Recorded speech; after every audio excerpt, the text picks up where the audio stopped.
নমস্কার, আমার নাম বাসনা সরকার। আমি AWPL এর একজন ফাইটার।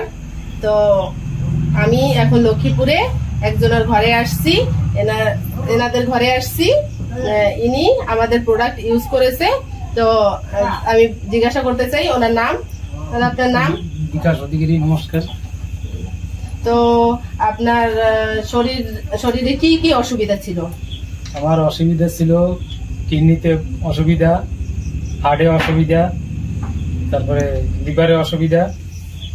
হ্যাঁ। তো কতদিন দিয়ে আপনার এই অসুবিধা? এই প্রায় 1.5 মাস হয়ে গেছে। তো আগে আপনি কি ওষুধ ইউজ করতেন?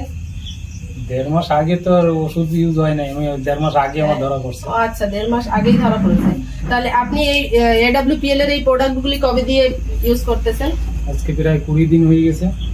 তো এই প্রোডাক্টগুলি ইউজ করার পরে আপনার শরীরের পরিস্থিতি এখন কেমন? আগের মতোই আছে কি আগের থেকে ভালো হয়েছে? না, আগের থেকে অনেক ভালো আছে। এই প্রোডাক্টগুলো আমি খাই, আমার অনেক ভালো লাগতেছে। আগের থেকে শরীর সুস্থ না? আগের থেকে অনেক সুস্থ শরীর। তো আপনি আমাদের এই AWPL এর প্রোডাক্ট ইউজ করার জন্য আর অন্যদেরও কি বলতে চান? আমি বলতে চাই যে অন্যদের যদি অসুবিধা থাকে তারা ইউজ করতে পারে। এই ওষুধটা, এই প্রোডাক্টটা অনেক ভালো। আমি অনেক ভালো মনে করতেছি। আমি 20 দিন খেয়েছি, অনেক ভালো লাগে। তাহলে আপনি আমাদের গুরুজি সঞ্জীব স্যারকে কি বলতে চান? অনেক ধন্যবাদ সঞ্জীব স্যারকে। আর AWPL কে অনেক ধন্যবাদ। ঠিক আছে স্যার, থ্যাংক ইউ স্যার। নমস্কার।